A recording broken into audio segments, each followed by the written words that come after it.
Telegram कैसे बन गया अपराधियों का अवैध गतिविधियों का अड्डा। टेलीग्राम दुनिया के सबसे लोकप्रिय मैसेजिंग ऐप में से एक है, जिसने अपनी सुरक्षा सुविधाओं और सेवा के बढ़ते दुरुपयोग दोनों के लिए व्यापक ध्यान आकर्षित किया है। मूल रूप से सुरक्षा और एन्क्रिप्टेड संचार का साधन प्रदान करने के लिए कल्पना की गई, ये प्लेटफॉर्म एक ऐसे स्थान में विकसित हो गया है जहां न केवल सामान्य उपयोगकर्ता बल्कि अपराधी, चरमपंथी और आतंकवादी भी काम करते हैं। जबकि टेलीग्राम पर एन्क्रिप्शन और गोपनीयता विकल्पों की बहुत प्रशंसा की जाती है, इसका अवैध गतिविधियों के लिए भी शीर्षण किया गया है। टेलीग्राम लोकप्रियता क्यों प्राप्त कर रहा है?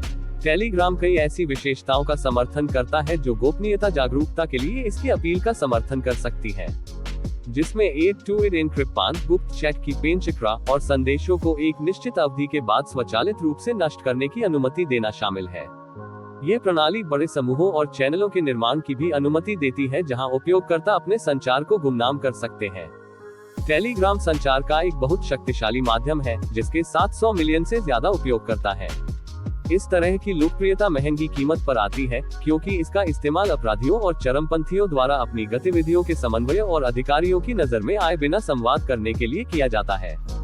टेलीग्राम पर अवैध गतिविधियों, अपराधी ड्रग तस्करी और मानव तस्करी और साइबर अपराध जैसे अन्य गंभीर अपराधों को अंजाम देने के लिए टेलीग्राम का इस्तेमाल करते हैं। अब डार्क वेब मार्केट टेलीग्राम चैनलों पर स्थानांतरित हो गए हैं ताकि हथियार, चोरी किए गए डेटा और नकली मुद्रा को फिर से बेचा जा सके। टेलीग्राम की संरचना इन बाजारों को जीवित रहने की अनुमति देती है। अन्य प्लेटफॉर्म के विपरीत, टेलीग्राम कभी भी अपने उपयोगकर्ताओं को अपनी पहचान बताने के लिए बाध्य नहीं करता है और इस तरह अधिकारी ऐसे व्यक्तियों का पता नहीं लगा सकते हैं जो इस तरह के अवैध संचालन चला रहे हैं। इसके अतिरिक्त टेलीग्राम को उपयोगकर्ता की पहचान सत्यापित करने की आवश्यकता नहीं होती है, जिससे तीसरे पक्ष द्वारा अवरोधन था निगरानी करना मुश्किल हो जाता है। टेलीग्राम को विनियमित करने में चुनौतियां। टेलीग्राम के संस्थापकों ने लंबे समय से इस प्लेटफॉर्म की अभिव्यक्ति की स्वतंत्रता और गोपनीयता के प्रति प्रतिबद्धता का बचाव किया है। हालांकि ये सराहनीय लक्ष्य हानिकारक सामग्री को विनियमित करने में महत्वपूर्ण चुनौतियों की कीमत पर आते हैं। टेलीग्राम पर अवैध गतिविधि को बंद करने के प्रयास अक्सर सक्रिय रूप से होते हैं। कानून प्रवर्तन एजेंसियों को नए चैनलों और समूहों के निरंतर निर्माण के साथ तालमेल रखने के लिए संघर्ष करना पड़ता है। टेलीग्राम कुछ मौकों पर कानून प्रवर्तन एजेंसियों के साथ सहयोग करता है, भले ही इस प्लेटफॉर्म का दुरुपयोग किया गया हो। हालांकि ऐसे ऐप्स का पूर्ण विनियमन उनके विकेंद्रीकृत स्वभाव के कारण बहुत चुनौतीपूर्ण है। दुनिया के विभिन्न हिस्सों की सरकारों ने अपराधों और चरमपंथी गतिविधियों को बढ़ावा देने में इसकी भूमिका के बारे में गंभीर चिंताएं जताई हैं और ऐसे प्लेटफॉर्म के लिए अधिक विनियामक कानून और जवाबदेही की मांग की है। अनूठी विशेषताओं ने टेलीग्राम को उन लोगों के लिए एक गंतव्य बना दिया है जो गोपनीयता और सुरक्षा चाहते हैं। उसी समय के भीतर यह अपराधियों, चरमपंथियों और आतंकवादियों जैसे बिना सेंसर किए गए प्लेटफॉर्म की तलाश करने वाले व्यक्तियों के लिए भी एक विश्वसनीय मंच बन गया है। हालांकि टेलीग्राम ने कुछ अवैध गतिविधियों पर नकेल कसने की कोशिश की है, लेकिन इसकी विकेंद्रीकृत प्रकृति और उपयोगकर्ता गोपनीयता के प्रति प्रतिबद्धता का मतलब है कि यह एक सतत लड़ाई होगी।